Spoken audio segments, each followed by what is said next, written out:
नमस्कार दोस्तों, मैं दीपक शर्मा। आपके अपने YouTube चैनल दीपक साइंस क्लासेस में आपका स्वागत है। दोस्तों, आज मैं आपके लिए एक नया टॉपिक लेके आया हूं केमिस्ट्री के अंदर। उस टॉपिक का नाम है अम्ल, क्षार एंड लवण, एसिड, बेस एंड साल्ट। दोस्तों, यह टॉपिक एक ऐसा टॉपिक है केमिस्ट्री का जो प्रत्येक एग्जाम के अंदर इस टॉपिक से क्वेश्चन पूछे जाते हैं। ठीक है, और ये टॉपिक हमारे लिए एग्जाम की दृष्टि से मोस्ट इंपोर्टेंट है। चाहे आप किसी भी एग्जाम की तैयारी कर रहे हो, चाहे वो सीटेट हो, चाहे वो रीट हो, चाहे वो पटवारी हो, चाहे ग्रुप डी हो, चाहे एनटीपीसी हो, चाहे राजस्थान पुलिस हो। ठीक है ना, आप किसी भी एग्जाम की तैयारी कर रहे हो तो ये एक ऐसा टॉपिक है, इस टॉपिक में से 101% क्वेश्चन पूछा जाता है। और दोस्तों, ये एक ऐसा टॉपिक भी है जो हमें दैनिक जीवन में बहुत सारी केमिस्ट्री के बारे में नॉलेज कराता है कि केमिस्ट्री क्या है। दोस्तों, हमारी बॉडी के अंदर भी केमिस्ट्री है, मेरे बालों में भी केमिस्ट्री है, इस पेन में भी केमिस्ट्री है, इस बोर्ड पर भी केमिस्ट्री है। ठीक है ना, तो आज शुरुआत करते हैं दोस्तों इस टॉपिक के बारे में कि अम्ल, क्षार एंड लवण। डिटेल से जानेंगे कि अम्ल क्या होते हैं, कितने प्रकार के होते हैं, किसे कहते हैं, अम्ल के बारे में कौन कौन सी थ्योरी दी गई, पीएच वैल्यू क्या है, दैनिक जीवन में उन अम्लों का उपयोग क्या है, उनका केमिकल फॉर्मूला क्या है। ठीक है दोस्तों, सभी चीजों के बारे में मैं डिटेल से डिस्कस करूंगा आपसे जबरदस्त तरीके से।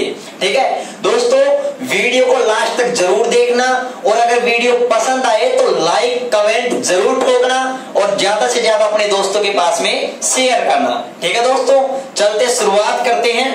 तो देखो दोस्तों, सबसे पहले मैं बात करूं अम्ल किसे कहते हैं।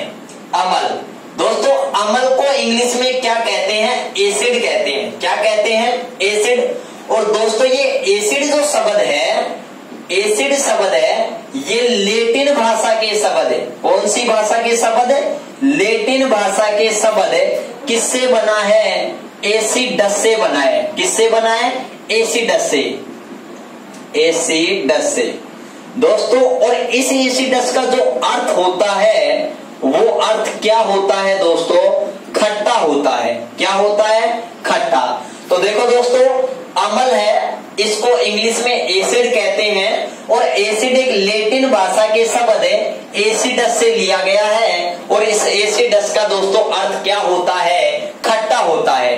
तो मैं ये कह सकता हूं कि वे केमिकल कंपाउंड्स या वे केमिकल्स जो स्वाद के अंदर, जो टेस्ट के अंदर खट्टे होते हैं, जो टेस्ट के अंदर श्योर होते हैं, ठीक है ना, उन्हें अपन क्या कहते हैं? एसिड कहते हैं। उन्हें अपन क्या कहते हैं? एसिड कहते हैं। और दोस्तों, दूसरा अपने पास में केमिकल आता है, दूसरा अपने पास में टॉपिक है क्षार, जिसे अपन क्या कहते हैं? बेस कहते हैं। और दोस्तों, जिस प्रकार से अम्ल स्वाद में खट्टे होते हैं, उसी प्रकार से क्षार स्वाद में कैसे होते हैं? कड़वे एंड तीखे होते हैं। कड़वे और तीखे होते हैं। मतलब अम्ल स्वाद में खट्टे होते हैं और क्षार स्वाद में क्या होते हैं? कड़वे होते हैं। क्षार स्वाद में बिटर होते हैं। लेकिन दोस्तों, ये केमिकल है। क्या है? केमिकल है। हम कहीं टेस्ट करके ये चेक नहीं कर सकते कि ये खट्टा है या ये कड़वा है। हम ये चेक नहीं कर सकते कि ये क्षार है। इस माध्यम से, इस टेस्ट चखने के आधार पर हम ये चेक नहीं कर सकते कि ये अम्ल है या क्षार है, क्योंकि आपको पता है ये अम्ल और क्षार बहुत ही खतरनाक होते हैं। इनमें से कुछ अम्ल ऐसे होते हैं, कुछ बेस ऐसे होते हैं, अगर वो हमारी बॉडी पर गिर जाए तो हमारी बॉडी को जला देंगे। ठीक है ना, इसलिए हम इनको टेस्ट नहीं कर सकते। आपको पता है, जान है तो जहान है। ठीक है ना, तो आप इस बात को अच्छी तरीके से ध्यान रखना, हम ये पता नहीं कर सकते। ठीक है ना, इसको और आप गलती भी मत करना, क्योंकि ये बहुत खतरनाक होते हैं। ठीक है ना, हमारी जिंदगी को खो ले बैठेंगे। ठीक है ना, तो गलती से भी मत आ जाना इनके चक्कर में। नेक्स्ट में बात करता हूं, तो आप कहोगे सर एसिड कहते कि नहीं है? तो वैसे तो मैं एसिड के बारे में जो अलग अलग वैज्ञानिक आए, आर्रेनियस आया, ब्रांस्टेड क्लोरी आया, लुईस आया, लक्स फ्लड आया, उन सभी के बारे में मैं आपको डिटेल से बताऊंगा। लेकिन पहले मैं इनके बारे में बात करता हूं कि अम्ल स्वाद में खट्टे होते हैं। और आप किन्हें अम्ल कहोगे? तो अपन अम्ल किसे कहते हैं? अम्ल उसे कहते हैं वे केमिकल कंपाउंड जिनकी पीएच वैल्यू जिनकी पीएच वैल्यू कितनी होती है, लेस देन 7। जिनकी पीएच वैल्यू कितनी होती है, लेस देन 7। मैं कह सकता हूं कि वे केमिकल कंपाउंड्स जिनकी जो पीएच होती है वो 7 से क्या होती है, कम होती है। 7 से क्या होती है, कम होती है, 7 नहीं होती है। एसिड की पीएच 7 नहीं होती है। मैं यहां पर केवल ये बोल रहा हूं लेस देन 7, 7 से कम। तो अम्ल, वे कंपाउंड्स अम्ल कहलाते हैं जिनकी पीएच वैल्यू 7 से क्या होती है, कम होती है, 7 नहीं होती है। ठीक है ना, आप ये बात याद रखना। और अगर मैं क्षार की बात करूं, अगर मैं क्षार के बारे में बात करूं तो क्षार अपन उन्हें कहते हैं, या फिर मैं कहूं क्षार के बारे में कि क्षार की जो पीएच वैल्यू होती है वो कितनी होती है दोस्तों, वो होती है मोर देन 7, 7 से अधिक है। मतलब क्षार की पीएच 7 से अधिक होती है और अम्ल की पीएच 7 से कम होती है। लेकिन यहाँ पर आप एक बात याद रखना कि जो क्षार होते हैं उनकी पीएच मोर देन 7 होती है, 7 से अधिक होती है। लेकिन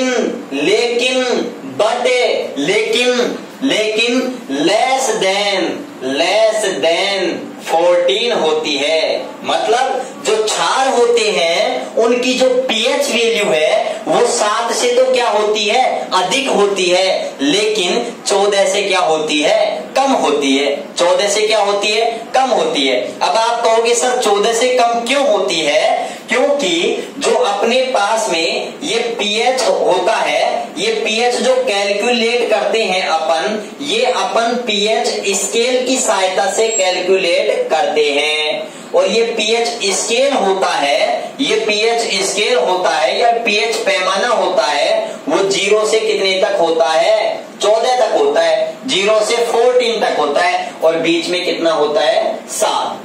तो देखो, अगर मैं आपको बताऊं, अगर पीएच 7 से कम हो, अगर पीएच 7 से कम हो तो वो विलयन होगा या वो सॉल्यूशन होगा, वो कैसा होगा, एसिडिक होगा। कैसा होगा, एसिडिक होगा। मतलब वो कैसा होगा, अम्लीय होगा। कैसा होगा, अम्लीय होगा। और अगर पीएच 7 से अधिक है और 14 के बीच में होगी या 14 होगी तो वो जो विलयन है वो कैसा होगा, बेसिक। मतलब वो विलयन कैसा होगा, क्षारीय होगा। और अगर पीएच वैल्यू कितनी आती है अपने पास में, 7 आती है, तो वो विलयन कैसा होगा, उदासीन होगा। मतलब वो विलयन न्यूट्रल होगा। कैसा होगा, न्यूट्रल होगा। और दोस्तों अगर मैं बात बताऊं, मतलब उदासीन होगा, आप ये बात याद रखना।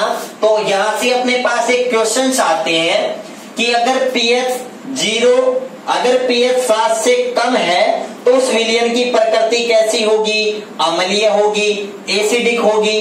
अगर पीएच 7 से अधिक है और 14 तक, ये 14 या 14 के बीच में होगी, ठीक है ना, 7 से अधिक होगी और लेस देन, या फिर मैं कह सकता हूं 14 या 14 तक। यहां पर याद रखना मोर देन 7 है बट लेस देन 14 तक, मतलब 14 से कम होती है, 14 भी हो सकती है यहाँ पर, ठीक है ना। लेकिन यहाँ पर याद रखना 7 से कम होगी, बट जो पीएच वैल्यू है ना, यहाँ पर पीएच वैल्यू वो नॉट इक्वल 7 होगी, यहाँ पर 7 के बराबर नहीं होगी। कौन से केस में, किसके केस में, एसिड के केस में, ठीक है ना। और अगर 7 है तो उदासीन होगी। और दोस्तों अगर उदासीन की अगर मैं बात करूं तो आपने सुना होगा आसूत जल, डिस्टिल वाटर। कौन सा वाटर, डिस्टिल वाटर, जिसका उपयोग हम केमिस्ट्री लैब में करते हैं। और जो अपनी जो बैटरी होती है इन्वर्टर की वगैरह, इनके अंदर भी हम डिस्टिल वाटर का ही क्या करते हैं, प्रयोग करते हैं। तो आप ये बात विशेष याद रखना, अगर पीएच 7 से कम है तो विलयन एसिडिक होगा, 7 से अधिक है तो बेसिक नेचर का होगा। और अगर पीएच 7 है तो विलयन कैसा होगा, न्यूट्रल होगा, उदासीन होगा। और उदासीन आप याद रखना, जो आसूत जल होता है, जो डिस्टिल वाटर होता है, उसकी पीएच 7 ही होती है, ठीक है ना, जिसका उपयोग बैटरी में किया जाता है। केमिकल जो केमिस्ट्री लेबोरेटरी होती है उसके अंदर भी किसका प्रयोग किया जाता है, डिस्टिल वाटर का ही प्रयोग किया जाता है। अब देखो, आप कहोगे सर ये पीएच क्या है, तो मैंने कहा है कि ये पीएच एक स्केल है और इसकी सहायता से हम ये बता सकते हैं कि कोई विलयन एसिडिक है या बेसिक है या न्यूट्रल है। ठीक है ना, हम इस पीएच के आधार पर बता सकते हैं। और इस पीएच जो वैल्यू होती है, ये पीएच वैल्यू आप ये याद रखना, ये पीएच वैल्यू कितनी होती है 0 से लेकर के 14 तक। आप ये भी बात याद रखना, मैंने बता दिया पीएच वैल्यू कितनी, पीएच स्केल में जो वैल्यू होती है वो कहां से कहां तक होती है, 0 से लेकर 14 तक होती है, 1 से 14 तक नहीं होती है। आप ये भी बात नोट कर लेना। ठीक है, अब देखो यहाँ पर पीएच का मतलब, यहाँ पर पीएच है क्या, तो पीएच मैंने बताया पीएच एक स्केल होता है जो किसी भी जलीय विलयन में या किसी भी एसिडिक विलयन में ये ज्ञात करता है, किसी भी जलीय विलयन में यह बताता है कि हाइड्रोजन आयन की सांद्रता क्या है, हाइड्रोजन आयन की संख्या क्या है। ठीक है ना, वो हमें हाइड्रोजन आयन की कंसंट्रेशन बताता है। ठीक है ना, तो आप ये बात याद रखना। वैसे मैं पीएच के बारे में डिटेल से बात करूंगा अलग से टॉपिक, और मैं आपको पीएच कैलकुलेट करना भी सिखाऊंगा। ठीक है ना, आजकल एनटीपीसी वगैरह में बहुत अच्छे क्वेश्चन पूछने लग गए। ऐसे क्वेश्चन पूछते हैं कि हमारे पास में 10 H2SO4 है, इसकी पीएच क्या होगी। ठीक है ना, तो ये पीएच वगैरह के क्वेश्चन मैं आपको कैलकुलेट करना भी सिखाऊंगा। ठीक है ना, आप तो बस वीडियो को ज्यादा से ज्यादा लाइक कीजिए, कमेंट ठोकिए और ज्यादा से ज्यादा अपने दोस्तों के पास में क्या कीजिए, शेयर कीजिए। ठीक है ना, अब देखो, अब बात बताऊं अगर मैं पीएच की, तो पीएच की जो फुल फॉर्म होती है वो क्या होती है, पीएच की फुल फॉर्म।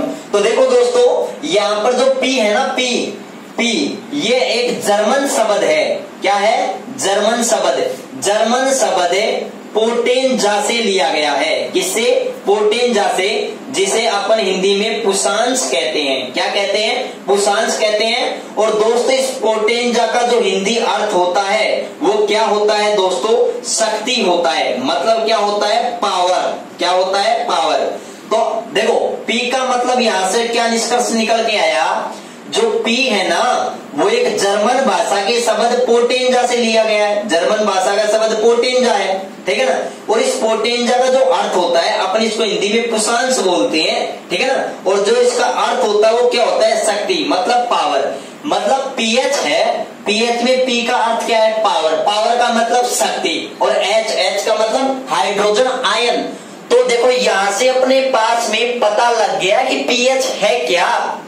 पीएच वह पैमाना है, पीएच वह पैमाना है, वह स्केल है जिसकी सहायता से हम किसी विलयन में यह ज्ञात करते हैं कि हाइड्रोजन आयन की शक्ति क्या है, हाइड्रोजन आयन की सामर्थ्य क्या है, हाइड्रोजन आयन की संख्या क्या है।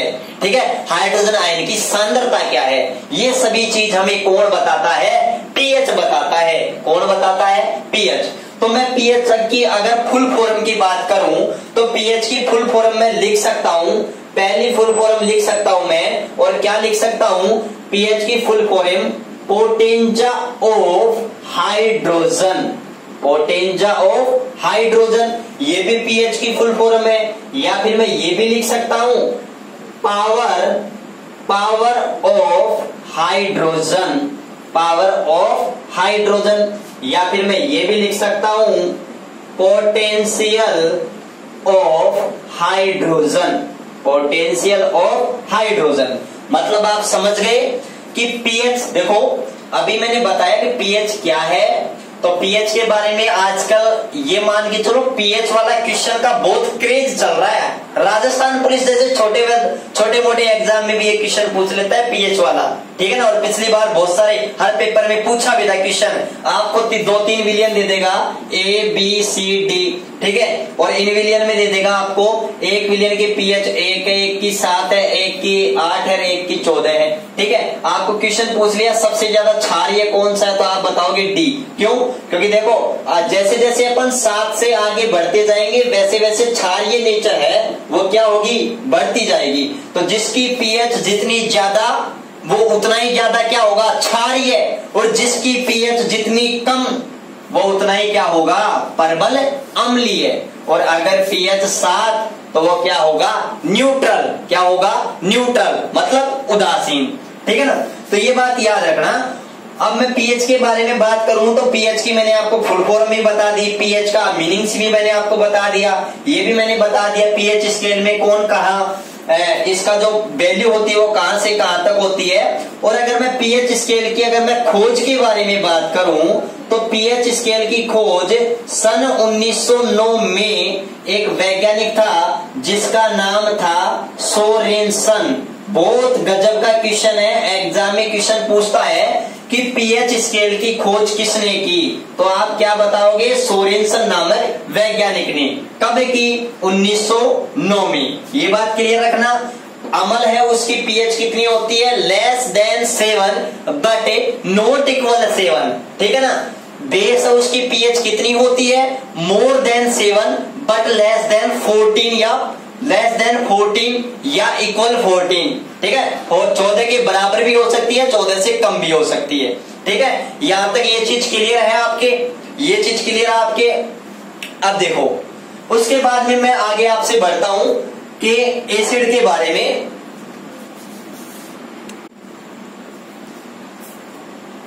देखो अब अपन बात करते हैं किसके बारे में?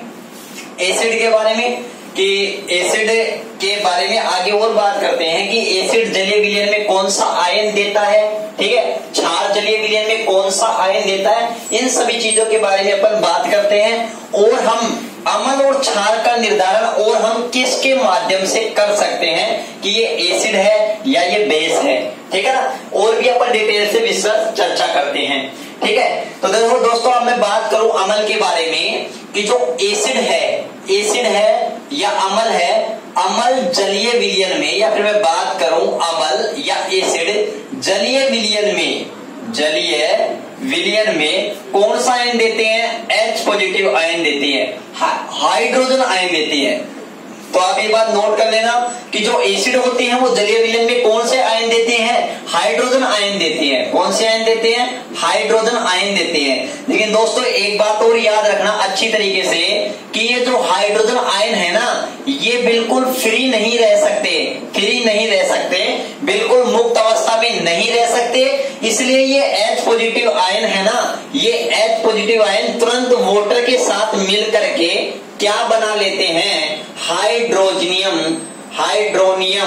क्या बना लेते हैं? हाइड्रोनियम आयन बना लेते हैं। क्या बना लेते हैं? हाइड्रोनियम आयन बना लेते हैं। तो आप अच्छी तरीके से याद रखना कि अम्ल जलीय विलयन में कौन सा आयन देते हैं? हाइड्रोजन आयन देते हैं। कौन से हाइड्रोजन आयन देते हैं? हाइड्रोजन आयन देते हैं। जबकि जो क्षार होता है वो जलीय विलयन में कौन सा आयन देता है? हाइड्रोक्साइड आयन देता है। अम्ल के बारे में ये बात भी याद रखना कि जो हाइड्रोजन आयन है ना, वो जल में मुक्त नहीं रह सकता या स्वतंत्र, या फिर मैं कहूं स्वतंत्र नहीं रह सकता।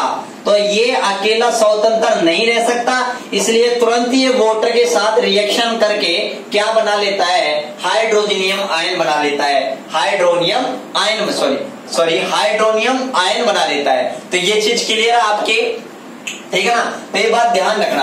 अब देखो दोस्तों अपन पीएच स्केल के माध्यम से, अपन पीएच पैमाने के माध्यम से यही तो देखते हैं कि कोई सॉल्यूशन है उसमें हाइड्रोजन आयन की संख्या क्या है या हाइड्रोजन आयन की कंसेंट्रेशन क्या है। तो देखो दोस्तों एक बार मैं वापस से आपका पीएच वाला कॉन्सेप्ट क्लियर करता हूं। मैंने आपको क्या कहा कि जो ये पीएच पैमाना होता है वो 0 से कितने तक होता है? 14 तक होता है। 0 से 14 तक होता है और बीच में कितना होता है? 7 होता है, ठीक है ना। आप ये बात भी अच्छी तरीके से याद रखना। मैंने आपको ये कहा कि अगर पीएच 7 से कम है तो वो विलयन कैसा होगा? वो विलयन एसिडिक होगा। एसिडिक मतलब वो विलयन अम्लीय होगा।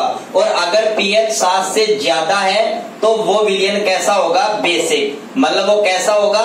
क्षारीय होगा। कैसा होगा? क्षारीय। याद रखना पीएच जितनी कम होगी वो अम्लीयता उतनी ज्यादा होगी। या फिर मैं कह सकता हूं पीएच जितनी ज्यादा कम होगी वह अम्ल उतना ही ज्यादा क्या होगा? स्ट्रोंग होगा। क्या होगा? स्ट्रोंग होगा। तो फिर मैं ये भी कह सकता हूं कि जो स्ट्रोंग एसिड होते हैं उन स्ट्रोंग एसिड की जो पीएच होती है वो लगभग 0 से लेकर 2 तक होती होती है, 0 से लेकर कितने तक होती है, 2 तक, या फिर मैं 3 तक भी बोल सकता हूं, कोई दिक्कत नहीं है। तो आप ये बात याद रखना, अगर स्ट्रॉन्ग एसिड है तो स्ट्रॉन्ग एसिड की जो पीएच होती है वो लगभग कितनी होती है, 0 से लेकर के 3 तक होती है। और दोस्तों स्ट्रॉन्ग एसिड के एग्जाम्पल आप याद रखना, स्ट्रॉन्ग एसिड कौन से हैं, HCl हुआ, HCl जिसे नमक का तेजाब भी कहते हैं, H2SO4 हुआ जिसे अम्लों का राजा भी कहते हैं, बैटरी का अम्ल भी कहते हैं, गंधक का अम्ल भी कहते हैं, किंग ऑफ एसिड भी कहते हैं, ठीक है ना, ये H2SO4 को ही कहते हैं, ठीक है ना। और एक अपने पास क्या हो गया, HNO3 हो गया, ठीक है ना, ये स्ट्रॉन्ग एसिड है। तो देखो मैंने यहाँ पर पीएच को भी, यहाँ एसिड है तो एसिड की पीएच लेस देन 7 होती है, तो इसको भी मैंने 2 भागों में बांट दिया। एक बार पीएच 0 से 3 तक, अगर 0 से 3 तक है, 0 से 3 तक है तो वो अम्ल कैसा होगा, स्ट्रॉन्ग होगा। और अगर पीएच 3 से लेकर के अगर 6.5 तक या 6.6 तक, या अपन मैं कहूं 7 से कम है, 6.9 तक के भी अगर मैं बात करूं, तो वो जो एसिड होगा वो एसिड कैसा होगा, वीक एसिड होगा। कैसा होगा, वीक एसिड। और अगर मैं वीक एसिड की बात करूं तो वीक एसिड का एग्जाम्पल आता है फॉर्मिक अम्ल, जिसका सूत्र होता है HCOOH, जिसे फॉर्मिक अम्ल कहते हैं, जो चींटी के डंक में या नेटल के डंक में पाया जाता है, और इसका रासायनिक नाम मेथेनोइक अम्ल होता है, ठीक है दोस्तों। एक और एग्जाम्पल होता है CH3COOH, जिसे अपन क्या कहते हैं, एसिटिक अम्ल कहते हैं, जो किसमें पाया जाता है, सिरका में पाया जाता है। दोस्तों इन एक एक एसिड पर मैं जबरदस्त तरीके से बहुत डिटेल में बात करूंगा कि कैसे बनते हैं, क्या यूज है, क्या केमिकल फॉर्मूला है, किस टाइप का एसिड है, ठीक है ना। तो फिलहाल तो मैं बेसिक इंट्रोडक्शन करा रहा हूं आपका। उसी प्रकार से जो याद रखना, जो एसिड होता है ना उसको मैंने 2 टाइप में बांट दिया, स्ट्रॉन्ग एसिड और वीक एसिड, ठीक है। वीक एसिड को जो पीएच होती है वो 3 से लेकर के कितनी होती है, 6.9 तक मैं बोल सकता हूं, ठीक है ना। ये अपन एक रेंज रख लेते हैं, ठीक है ना, जिसके सहायता से अपन ये आइडिया कर सकते हैं कि ये स्ट्रॉन्ग एसिड है या वीक एसिड है, ठीक है ना। उसी प्रकार से अगर पीएच 7 है, अगर पीएच क्या है, 7 ही है, तो ये बात मैंने क्लियर कर दी। वो जो सॉल्यूशन होगा वो कैसा होगा, उदासीन होगा। कैसा होगा, उदासीन होगा, न्यूट्रल होगा, ठीक है। अब मैं बेस की बात करता हूं, तो बेस की भी अगर मैं बात करूं, अगर पीएच 7 से लेकर के लगभग, अगर 7 से मैं बात करूं, अगर पीएच कितने तक हो, 12 तक हो या 11 तक, 12 तक अगर मैं मान लेता हूं, यहाँ पर कोई दिक्कत नहीं है। अगर पीएच 7 से अधिक 12 के बीच में है, ठीक है ना, तो वो एसिड कैसा होगा, वो बेस कैसा होगा, वो बेस वीक बेस होगा। कैसा बेस होगा, वीक बेस। और वीक बेस की अगर मैं एग्जांपल की बात करूं तो अपने पास में एक कैल्शियम हाइड्रोक्साइड हो गया। क्या हो गया, कैल्शियम हाइड्रोक्साइड हो गया, ठीक है ना, जिसे अपन क्या कहते हैं, बुझा हुआ चूना कहते हैं। क्या कहते हैं, बुझा हुआ चूना कहते हैं, जिसे हम सफेदी का विलयन भी कहते हैं, सफेदी का विलयन भी कहते हैं। और अगर मैं एग्जांपल की बात करूं तो मैग्नीशियम हाइड्रोक्साइड हो गया। दोस्तों मैग्नीशियम हाइड्रोक्साइड मोस्ट इंपोर्टेंट है, एग्जाम में बहुत बार क्वेश्चन पूछता है कि मिल्क ऑफ मैग्नीशिया का सूत्र क्या है। Milk of magnesia, magnesium hydroxide को ही क्या कहते हैं, मिल्क ऑफ मैग्नीशिया। और दोस्तों इसकी पीएच कितनी है, 10 है। और दोस्तों ये भी याद रखना, इस मिल्क ऑफ मैग्नीशिया का उपयोग किसमें किया जाता है, पेट की अम्लता को दूर करने में, पेट की एसिडिटी को दूर करने में किया जाता है, ठीक है ना। उसके बाद में मैं इस प्रकार से एल्यूमिनियम हाइड्रोक्साइड भी एक वीक बेस ही होता है, ठीक है। अब मैं बात करता हूं यहाँ पर, अगर पीएच 12 से ज्यादा, मतलब मैं अगर कहूं कि 13 या 14 के आसपास होती है, तो वो जो बेस होता है वो कैसा होता है, स्ट्रॉन्ग बेस होता है। कैसा बेस होता है, स्ट्रॉन्ग बेस होता है, मतलब प्रबल क्षार होता है। और प्रबल क्षार की अगर एग्जांपल की मैं बात करूं तो एग्जांपल आता है NaOH, जिसे अपन क्या कहते हैं, Na को तो क्या कहते हैं, सोडियम, और OH को क्या कहते हैं, हाइड्रोक्साइड। तो इसका नाम क्या हो जाएगा, सोडियम हाइड्रोक्साइड। नाम क्या हो जाएगा, सोडियम हाइड्रोक्साइड। और दोस्तों ये मार्केट में किस नाम से फेमस है, कास्टिक सोडा के नाम से। किस नाम से फेमस है, कास्टिक सोडा के नाम से। तो आप ये बात याद रखना, कास्टिक सोडा का सूत्र क्या होता है, NaOH होता है। और इसका उपयोग हम किस में करते हैं, साबुन बनाने में करते हैं। किस में करते हैं, साबुन बनाने में करते हैं। और साबुन बनाने में भी किस करते हैं। और दूसरा अपने पास एक और प्रबल क्षार होता है KOH। KOH, के तो क्या है, पोटेशियम, के तो क्या है, पोटेशियम। और अपने पास OH, OH मतलब हाइड्रोक्साइड, तो इसका नाम क्या हो जाएगा, पोटेशियम हाइड्रोक्साइड। ये तो इसका रासायनिक नाम हो गया। और इसका रूढ़ नाम, जिस प्रकार से इसका जो फेमस नाम है वो क्या है, कास्टिक सोडा है। क्या है, कास्टिक सोडा। और इसका जो रूढ़ नाम है वो अपने पास में क्या है, कास्टिक पोटास, या क्या है, कास्टिक पोटास। ठीक है ना, ये बात याद रखना। NaOH का रासायनिक नाम या रूढ़ नाम कास्टिक सोडा, और KOH किसके नाम से फेमस है, कास्टिक पोटास के नाम से फेमस है। और दोस्तों याद रखना, साबुन बनाने की क्रिया में किसका प्रयोग, देखो साबुन में दो प्रकार के, सिंपल तौर पर बात करें, नहाने का साबुन 5 भाई ओसवाल, ठीक है ना, ये नहाने के साबुन, और कास्टिक सोडा, ठीक है। देखो नहाने का साबुन होता है ना, उसको बनाने में तो किसका प्रयोग किया जाता है, NaOH का। जो अपने पास में कपड़े धोने का साबुन है, कपड़े धोने का जो साबुन है उसको बनाने में तो किसका प्रयोग किया जाता है, NaOH का। और जो नहाने का साबुन है उसको बनाने में कौन से क्षार का प्रयोग किया जाता है, KOH का प्रयोग किया जाता है। ये भी याद रखना। और मैं डिटेल से बात करूंगा इनके दोनों के बारे में, एक एक क्षार के बारे में, ठीक है। तो ये मैंने बेसिक आइडिया दिया। अब मैं तो बात कर रहा था यहाँ पर कंसंट्रेशन ऑफ हाइड्रोजन आयन। तो कंसंट्रेशन ऑफ हाइड्रोजन आयन से अपना क्या मतलब है, तो देखो मैं आपको क्लियर करता हूं। देखो अब अपन ने क्या देख रहे हैं, क्या देखते हैं, मैंने क्या कहा, जैसे जैसे अपन एक बात याद रखना, अगर कभी भी अगर pH बढ़ती है तो कंसंट्रेशन ऑफ हाइड्रोजन आयन की सांद्रता क्या हो जाती है, कम हो जाती है। मतलब अगर pH बढ़ती है तो हाइड्रोजन आयन की सांद्रता क्या हो जाती है, कम हो जाती है। क्या हो जाती है, कम हो जाती है। तो फिर क्या होता है, किसकी सांद्रता बढ़ती है, हाइड्रोक्साइड आयन की सांद्रता क्या हो जाती है, बढ़ जाती है। तो आप ये बात याद रखना। अब देखो मैं क्या कह रहा हूं, इधर देखना। अब देखो pH अगर 7 से देखो कम हो रही है, 0 की तरफ आ रही है, तो आपको पता है 7 से 0 की तरफ आ रहे हैं, तो जो अम्लीय प्रवृत्ति है वो क्या हो रही है, बढ़ रही है। मतलब जैसे जैसे मैं 7 से इधर आ रहा हूं तो यहाँ पर अम्लीय नेचर है, एसिडिक नेचर है, वो एसिडिक नेचर बढ़ रही है, ठीक है। अम्लीय प्रवृत्ति बढ़ रही है तो हाइड्रोजन आयन की सांद्रता भी क्या हो रही है, बढ़ रही है। लेकिन pH क्या हो रही है, घट रही है। देख लो जैसे जैसे अपन 7 से नीचे इधर आ रहे हैं 0 की तरफ, तो एक बात तो इधर आ रही है तो क्या कह रहे हैं, बोलो अम्लीय प्रवृत्ति बढ़ रही है। बोलो 0 pH वाले या 2 pH वाले या 3 pH वाले स्ट्रॉन्ग एसिड होते हैं, ठीक है। तो एसिडिक प्रवृत्ति बढ़ रही है। और आपको पता है एसिडिक प्रवृत्ति बढ़ेगी तो H पॉजिटिव आयन त्यागने की प्रवृत्ति भी क्या होगी, बढ़ेगी। क्या होगी, बढ़ेगी। तो ये H पॉजिटिव आयन की सांद्रता भी क्या होगी, बढ़ेगी।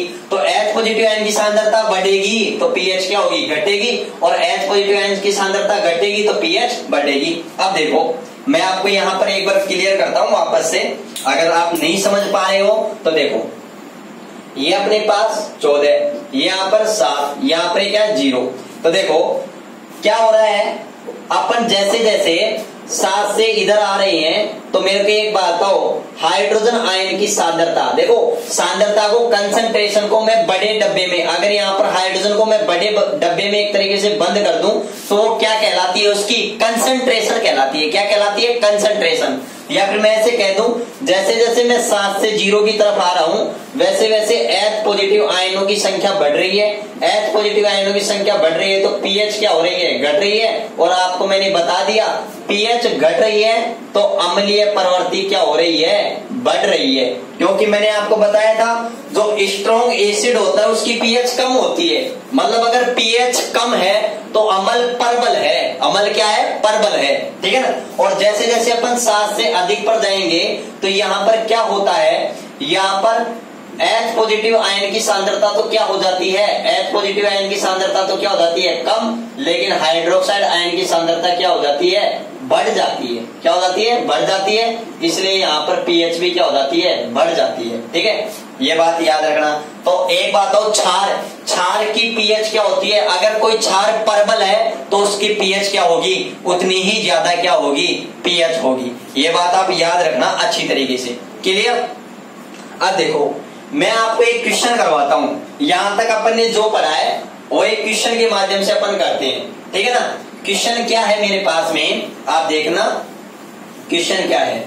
क्वेश्चन मेरे पास ये है कि कोई मेरे पास 4 विलियन है, कितने विलियन है, 4 या 5 विलियन है। एक विलियन ए है, दूसरा बी है, तीसरा सी है, चौथा डी है, पांचवा ई है। ठीक है, एक विलियन की पीएच कितनी है, 2.5, दूसरे की कितनी है, 8 है, सी है उस विलियन की पीएच मेरे पास 12.5 है, और डी है उस विलियन की पीएच 4 है, और ई है उस विलियन की पीएच मेरे पास 6.5 है। अब मैं सबसे पहला क्वेश्चन ये पूछ रहा हूं आपसे, ये कोई क्वेश्चन है और यहां पर मैं क्वेश्चन पूछ रहा हूं कि सबसे परबल या सबसे अधिक अम्लीय विलियन है। देखो आजकल ये क्वेश्चन का ही क्रेज चल रहा है हमारे, और हमारे एग्जाम में इस टाइप के क्वेश्चन ही पूछे जा रहे हैं एग्जाम में। ठीक है ना। तो देखो सबसे पहला क्वेश्चन है कि सबसे अधिक अम्लीय विलियन है, सबसे अधिक अम्लीय विलियन है। तो मैंने क्या कहा, जो अम्ल जितना परबल होगा उसकी पीएच उतनी ही कम होगी। मतलब ये कह सकता हूं मैं, जिसकी पीएच जितनी कम है वो विलियन उतना ही ज्यादा क्या है, अम्लीय है। मतलब वो उतना ही अधिक क्या है, अम्लीय है। तो आपको ये पूछ रहा है अधिक अम्लीय विलियन कौन सा है, तो अपन क्या देखेंगे, पीएच सबसे कम किसकी है। तो आप देखो पीएच सबसे कम किस विलियन की है, ए विलियन की है। कितनी है, 2.5। तो सबसे अधिक अम्लीय विलियन कौन सा होगा, तो वो विलियन कौन सा होगा, ए होगा। ठीक है। इसी प्रकार से मेरे पास में दूसरा क्वेश्चन है कि सबसे अधिक क्षारीय विलियन है, सबसे अधिक क्षारीय विलियन है। तो मैंने आपको कहा था क्षारीय विलियन होता है, क्षारीय विलियन, सबसे अधिक क्षारीय विलियन कौन सा होगा, जिसकी पीएच जितनी ज्यादा होगी, जिस विलियन की पीएच जितनी ज्यादा होगी वह विलियन उतना ही ज्यादा क्या होगा, क्षारीय होगा। ठीक है ना। और जिस विलियन की पीएच जितनी कम होगी वह विलियन उतना ही ज्यादा क्या होगा, अम्लीय होगा। तो देखो सबसे ज्यादा पीएच किस विलियन की है, तो आप देख रहे होंगे विलियन सी की है। कितनी है, 12.5। तो सबसे अधिक क्षारीय विलियन कौन सा है, तो आप क्या बताओगे, सी होगा। कौन सा होगा, सी। ठीक है।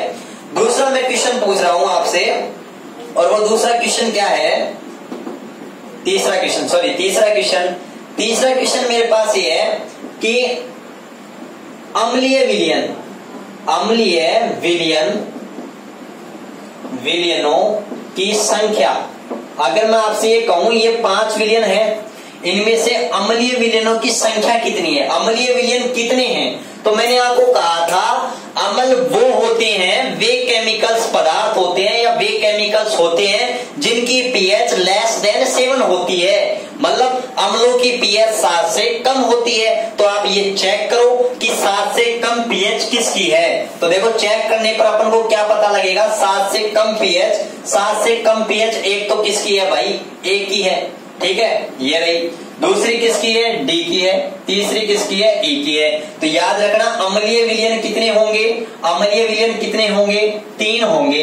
कौन कौन से होंगे, एक तो अपने पास ए होगा, दूसरा अपने पास डी होगा, और तीसरा अपने पास क्या होगा, ई होगा। इसी प्रकार से मैं एक क्वेश्चन और भी पूछ सकता हूं कि क्षारीय विलियन, कौन से विलियन, क्षारीय विलियनों की संख्या, क्षारीय विलियनों की संख्या कितनी होगी। तो मैंने कहा था कि क्षारीय विलियनों की पीएच क्या होती है, कितनी होती है। तो मैंने कहा था मोर देन 7, 7 से अधिक बट लेस देन 14 या इक्वल 14, मतलब 14 के बराबर या 14 से कम। तो देखो आप देखो, एक विलियन बी है, इसकी पीएच 8 है, विलियन सी है, इसकी पीएच 12.5 है। इन दोनों की पीएच ही केवल है, केवल और केवल 7 से अधिक है। तो क्षारीय विलियन कितने होंगे? 2 होंगे। कौन कौन से? एक तो विलियन बी और एक विलियन सी। ये बात क्लियर। एक क्वेश्चन और बना देता हूं मैं कि अम्लीयता के घटते क्रम में, अम्लीयता के घटते क्रम में लिखिए। मतलब ये विलियन है और आपसे क्वेश्चन पूछ ले कि अम्लीयता का घटता क्रम कौन सा है, ठीक है, अम्लीयता का। तो आपको पता है सबसे अधिक अम्लीय विलियन कौन सा होगा? जिसकी पीएच कम होगी। तो देखो, जिसकी पीएच कम ए, तो ए आ जाएगा सबसे अधिक अम्लीय विलियन। उससे कम कौन सा होगा? 4, डी, मतलब डी होगा क्योंकि इसकी पीएच 4 है, ठीक है। अम्लीय देख लो पहले तो जो 7 से कम है। फिर कौन सा जाएगा अपने पास में? ई। देखो, जैसे जैसे पीएच बढ़ेगी अम्लीयता कम होती जाएगी। उसके बाद में देखो कौन सा आएगा अपने पास में? बी, और सबसे लास्ट में कौन सा आएगा? सी। मतलब मोर एसिडिक। देख लो यहाँ पर भी सबसे अधिक अम्लीय में ए आ रहा है और सबसे अधिक क्षारीय में यहाँ पर सी आ रहा है, ठीक है। तो अपना ऑर्डर बिल्कुल सही है। इसी प्रकार से मैं क्रम लिख सकता हूं कि क्षारीय या क्षारीयता के घटते क्रम में लिखिए, घटते क्रम में लिखिए। तो देखो, सबसे प्रबल क्षारीय विलियन कौन सा है? जिसकी पीएच जितनी ज्यादा वो विलियन उतना ही ज्यादा क्या होगा? क्षारीय। तो यहाँ पर देखो सी की मतलब इसका जस्ट अपोजिट ऑर्डर आ जाएगा अपने पास में, ठीक है ना। देख लो, ए विलियन की पीएच सबसे कम है इसलिए सबसे अम्लीय होगा। क्षारीय सबसे ज्यादा कौन सा होगा? सी। तो देखो 7 से ऊपर पीएच वाले एक तो बी और एक सी है, तो सबसे ज्यादा सी की। जिसकी पीएच जितनी ज्यादा वो उतना ही ज्यादा क्या होगा? क्षारीय। जिसकी पीएच कम है वो कम क्षारीय होगा, ठीक है ना, मतलब वो अम्लीय ज्यादा होगा। तो यहां तक ये चीजें आपकी क्लियर है। तो दोस्तों, अगर वीडियो पसंद आया तो ज्यादा से ज्यादा लाइक करें, शेयर करें, कमेंट्स ठोकें और ज्यादा से ज्यादा अपने दोस्तों के पास में शेयर करें। धन्यवाद।